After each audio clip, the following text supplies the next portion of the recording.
Hello everybody, this is your girl Slick Vic. Welcome to Peace Toast and Jam. All right, so today we're going to talk about good hygiene. Now, before you go and say like, oh my gosh, I know what good hygiene is, blah, blah, I'm going to be talking about good hygiene in terms of martial arts, specifically Jiu-Jitsu, also MMA, Muay Thai, but overall, we're just going to blanket martial arts, and I feel like this is such a topic that it's talked about so much that it's almost talked about too less now, if that makes sense. So once you start jiu-jitsu or you start a martial art where you're, obviously in physical contact with another human and you're sweating a lot, and specifically you're on the mats and you have equipment, you start to have conversations regarding smells. Oh, should I shower right away? Should I not? Is it okay? Can I walk on the mat? What should I do with my hair? My everything? Like, these things kind of just come up naturally, organically. And then as we do things, I feel like a lot of times there are individuals that get really lazy with it and they just stop doing the basic but really like important basic things for hygiene, specific for martial art students. So we're going to talk about that right now. Before I talk about that though, if you guys are looking for a Patreon community to be a part of, please check out the link in my bio. On all my socials, I'm on Instagram, TikTok, Threads. I have a free page for my Patreon on Facebook. Look up Slick Vic Vibes. You can join the community there. But then we have more tight-knit is that what it is? Community through my Patreon, and there's 3 different tiers. So please check that out. And if you're able to support me, I would love that. Of course, you could just join for free and have fun and be a part of the conversation on Facebook too. All right, so let's get into it. So I read this article by Sanibel, which is a company that does a lot with martial art gear and whatnot. And they had an article written on December 9th of 2022 that I think, after reading through it a little bit, pretty much embodies most of the hygiene things that martial arts students need to remember. Now, also, if you're not someone who is in the martial arts at all, I think that a lot of things that they talk about here are just like, it's a good way to live your life even outside of a martial arts studio or gym or community or whatever. Yes, there are some things you don't have to do all the time because you're not in that much physical contact with other people if you're not doing a sport like this.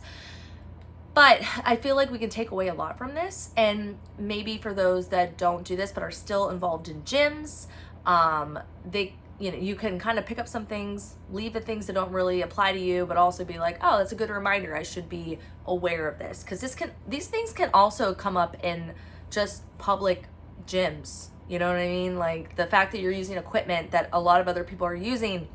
What are you doing once you're going home? Where does your gym bag go when you go to a gym? Like where your gym clothes go? So we'll talk about that. All right. So it's called Hygiene Tips for Brazilian Jiu-Jitsu, MMA, and other combat sports. So it kind of just gives an intro about how, when you're starting jiu-jitsu, it's all about consistency. You're going to be there a lot. You're going to be on the mats a lot and with people.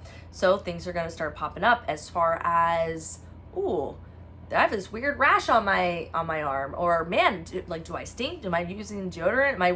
Am I washing myself the right way? Do I have to wash more, less? So it kind of goes over it. So number 1 on the list, which just cracks me up, is shower. You should shower. Now this is funny because in this article it says you should shower every day, or at least the night before and immediately after you train. So funny enough, I personally shower. I shower every night, no matter what, because I like to go into my bed clean. So no matter what I'm doing, I could have stayed inside all day. I still will take a shower. I like feeling super clean before I go into my bed. So there's that with me. Now, when I wake up in the morning, if I just woke up, and now mind you, I came from my clean bed because I never get into my bed dirty. I'm always clean.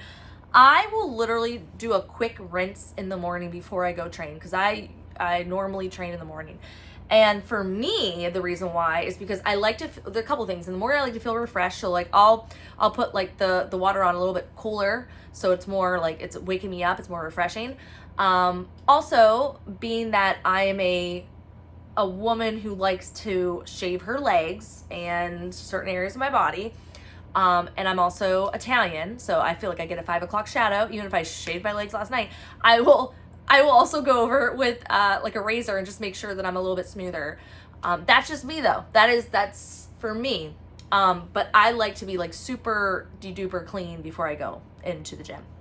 So then they say also, obviously after.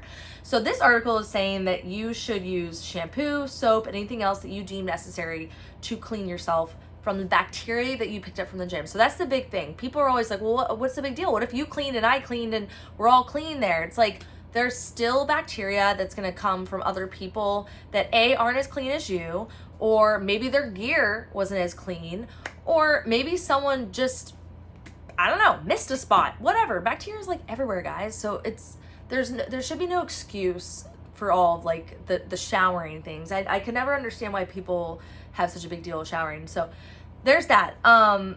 It is recommended that you shower within 4 hours of activity, allowing the lathered body wash of choice to remain on your skin for at least 30 seconds before washing it off. So again, these are things that I think a lot of us have either just assumed that everybody knows, or maybe we just do it naturally. So we think, yeah, everybody knows, but get a good lather. Try to make sure that you are covering every part of your body for sure that was exposed. So if you have a rash guard on that's short sleeve, you should be really scrubbing hard, like the part of your body that was open, right? Obviously your feet, your hands, your face, and then everything that's under your clothing, it's still susceptible to bacteria. So it's not like you do it any less. But I, for one, know that like when I wear shorts and a short sleeve rash guards, I pay extra attention to the exposed part of my body. But that doesn't mean that I spend less attention overall. It's just that I really try to lather hard on those areas. There are designed soaps that and different like body washes that are for individuals like myself and like you, if you're listening, that you're part of a martial art community that is supposed to really target the bacteria that we would pick up more easily than a normal person walking on the street.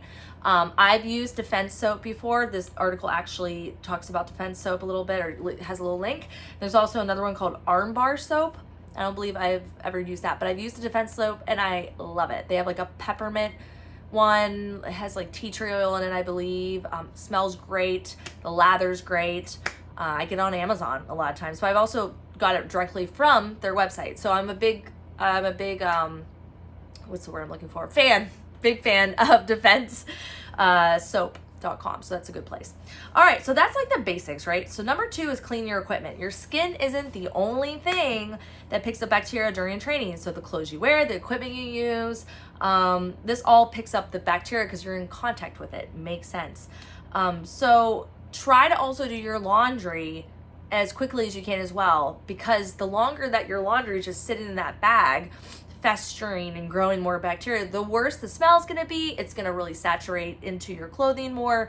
And make sure that you're cleaning out the bag in which the laundry is in. I think that's another thing that we don't really think about. It's like, we put, specifically if you're using like the same bag for your dirty laundry and your clean laundry, it's, I know there's probably going to be some people out there who will have a lot more research done on like the timing that bacteria can die and whatnot and when it's good or not. But like, if you can have 2 different bags, I think that's a great way to do it. If you have, this is my dirty laundry bag and this is my clean one. And for the most part, I try to keep this just for the dirty clothes, and maybe I clean it out weekly, whatever. Some people don't have a bag at all. They can just literally like strip down and throw it in the washer. Great, but just remember that it's just because it comes off your body doesn't mean that like the bacteria just poof, it's gone. Like, make sure that you're trying to do your laundry as quickly as possible. And anything that you have as far as gear, so if you have shin pads, if you have gloves or whatever, or your hand wraps, your mouth guard, these are all things that should be cleaned literally after training every single day, at least in my opinion. Of course, you don't have to like super soak these things. For my mouth guard, for instance, I literally just take it over to the sink. I use some soap and hot water. I clean out my case and I clean out like around, my mouth guard. I let it air dry. I'm good. I have in the past used like mouth rinses. I've even like brushed my mouth guard before. That was really in the beginning when I was like super like, oh, what do I do with everything? Everybody has their methods and their modes. I've never had any issues with my mouth. I don't use hand wraps, but I use gloves and shin pads, and I always spray those down with Lysol. I also have Lysol wipes. We have those at our gym, which is really nice. They provide that for us. So after every training, just wipe it down. I like to also have my gloves, like my MMA gloves and my shin pads, I like to just let them air out in the sun, because I know the sun kills a lot of bacteria as well. It's not going to kill everything, of course. I'm always Lysoling, and I just let it air out in the sun. And so that's just kind of my mode of cleaning my gear.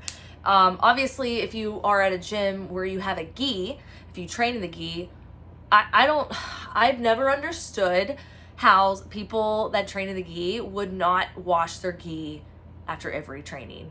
And there were guys like that, because you would smell it. I mean, it was just, guys, it was so gross. It was so gross. And then there's the whole thing about the belt. Like, do you never wash your belt? It's like, ooh, it's like a superstition thing. Wash your dang belt. That's still, it's still part of your entire gear, like your equipment, your outfit, whatever you want to call it, your training gear. It needs to be clean. It probably picks up more bacteria than a lot of the gear that you have, because it's just completely dragging around. It's up. I mean, I've never understood that. I've never understood. Don't wash your belt. But there are those who will say no. My opinion, wash the dang belt. It's disgusting. So for my gym, we don't train in the gi, so I don't have to worry about that. But when I did train in the gi, I was always washing my belt. Next one is to clean your gym. So if you're someone who works at a gym, a martial arts gym, or maybe at the end of the day, you say, oh yeah, I'm going to help out, whatever. Please clean your gym. Oh my gosh. I've heard of gyms. I've been at gyms where they don't clean after training. I mean, truthfully, you should be cleaning in between classes, because that's just gross. And especially if it was a really sweaty, hot class. I mean, do you ever want to come into a class where there's just puddles of sweat and you're like fresh, brand new, and it's just disgusting. You know what I mean? So please do the right thing and, spray with some sort of bleach solution, something that's going to really disinfect the mats, disinfect everything. Bathrooms should be clean. If you have like seats that line on the side, like spray those down, wipe them down. Because the fact of the matter is, not everyone's going to treat the gym that they go to like their home. And another crazy fact is, some people will treat the gym like their home, and maybe their home isn't that clean. So at the end of the day, if you want to keep your people clean and yourself clean, if you are someone that owns a gym or works at a gym, make sure that you are really hitting all the spots where people are in contact with, because again, it's going to breed bacteria. It's just gonna start a whole bacteria party everywhere you go. So it just talks about mopping around the solution to ensure all parts of the mat get cleaned, using a disinfectant with bleach, letting that solution sit on the surface on the mats for at least 1 minute, making sure that it really saturates it, and just aim to clean the mats after training sessions, and always clean it before closing the gym for the day. So that's a good one. Also, if blood gets on the mat, we should be cleaning that up. Like it's almost comical that we have to talk about it in some ways, but at the same time, we can't assume that people know, because you know what they say about assuming people. You know what they say. So that's the big thing about cleaning the gym. And the next one is keeping your shoes off the mats. So again, it should be like a normal, hello, duh, McFly. Yeah, your shoes are covered with randomness from everywhere you walk, everywhere you go. If you're going to the store, if you're walking in the grass, if you're at work, if you're whatever. It's just, why would you put that on the mat where you're putting your skin, your face? I mean, how many times, if you are a martial arts student, have you had your face smashed into the mat?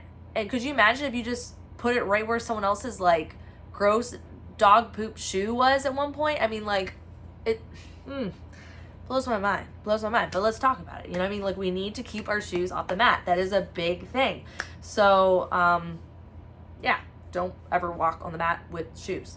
Make sure you have socks on or your bare feet. There you go. Maintaining good gym etiquette. So this is just kind of, it's putting everything together. Be a good training partner. Do these things we just talked about. Make sure that you're showing up in the cleanest, healthiest version that you can. If you're not feeling well, that's another thing. Talking about bacteria and stuff. If you're not feeling well, like cold wise, sick wise, why would you bring it to the mat specifically where it's a very close contact sport? I've never understood this. This is something I've talked about with lots of training partners, and I would say everyone agrees with me for the most part that if you're not feeling well, stay home. And I know it sucks, especially for us that training is a big part of our life, or it could be our job. It could be part of our career in some way. And missing training days is like a stab to the heart. I know. I hate missing training days. But if I'm not feeling well, I don't want to go and get my training partner sick and then start a whole like sickness across the mats. Now we're all out. Now we're all upset. People have lives outside of the gym. They have to take care of children. They have jobs. They have things to do. So be a good gym partner and teammate and have good gym etiquette. Don't come in if you're feeling sick. Another thing is skin infection. So of course we hope that through all of this, we're not going to get a skin infection. The truth of the matter is things are going to come up. You can get warts, you can get ringworm, you can get staph. It could turn into MRSA. These are all major real life things that can happen when you're training so closely with other people and bacteria is just present. So another thing is if you have an open wound, try to cover that. So it doesn't mean that you can't train. It just means make sure you put a Band-Aid on it, use some athletic tape, whatever. If it's the Band-Aid could fall off easily. Also wear long sleeves. You don't have to wear shorts and a tank top, or even like a short sleeve rash guard. You can wear a long rash guard, you can wear long leggings, etc. You can wear socks. I know they're not the most comfortable thing in the world. Some people actually love to train in socks. I'm not a big fan myself, but wear socks, there you go. Also trim your nails. Okay, so I'm a girl, and specifically for the women, I know a lot of us would like to have longer nails and stuff like that. Don't have freaking daggers. You don't want to scratch the crap out of someone on accident. Of course, you're just grabbing for grips and whatnot, and if you have a jaggedy nail or something that's super sharp, like, what? That's horrible. You could poke someone's eye out, you could scratch them, then they're now exposed to something. It's just a whole hot mess. So I typically will, a couple times, depending on how fast my nails are growing or whatever, but I'll trim them. I'll make sure that the edges are more rounded than sharp. So a couple times a week, I'm just, maintaining this. Just get it part of your routine. Write it down somewhere if you're not remembering, you know what I mean? Just do it. And let's see. I don't know if I missed anything else. Oh, the skin infection though, going back to that. So if you do see something on someone else, it's not about making them feel bad that they have something, right? Because a lot of us that have been training more, we will know when someone else has something before they will know it, because maybe they haven't been a part of the community long enough to really understand what it is. They may think, oh, that's just a weird rash. I got it just the other day. It's kind of itchy, but it's probably a bug bite, or I don't know, I slid on the mat, maybe this, or I had an open wound. It seems like it's just kind of working its way out. It's better to be safe than sorry. You don't have to make them feel bad about it. You can literally go off to the side and be like, hey, I noticed you got a little something going on there. You might want to go get it checked out. It's looking a little iffy. But if nothing else, you should definitely cover it while you're training here. So put a Band-Aid over it, make sure it's really covered, and then wear like a long sleeve rash guard or leggings if you can. But definitely have it covered until you know for sure that it's not anything that we should be worried about or anyone worried about it. And really it's just, if it feels uncomfortable doing it, just think about the fact that if you don't say something to them, or if you don't bring it to the attention of someone else at the gym to tell them, it's just a bigger risk that it's going to spread like wildfire, because that's what happens. It will.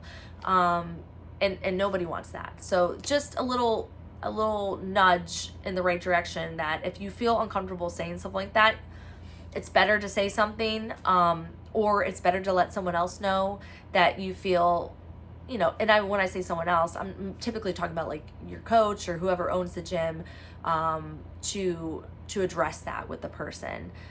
It's just better to be safe than sorry, honestly. And that's a good teammate. So, and when you're coming at them in a way that's like, hey, I'm just trying to keep you healthy and keep us all healthy, the intention's good. You're not trying to make them feel embarrassed or feel bad. So that's another just good gym etiquette kind of thing. But that's pretty much it, what they talk about. I mean, I would say the only other thing that I could think of would be wearing deodorant of some sort, not wearing heavy scented colognes or perfumes. Obviously keeping your hair clean. I have a mane, as you can tell, and I train quite often. And interesting enough, I'm not supposed to wash my hair all the time. Like with having really thick curly hair, I should be washing it maybe twice, 3 times a week. I wash the sucker every day. Every single day, because I'm so afraid of, oh gosh, getting anything on my scalp. I'm afraid of, like, because of the fact that I have a lot of hair. I don't want it to like breed bacteria in here. I don't know. But make sure that you are taking care of your hair, your skin, and your scent, your smell.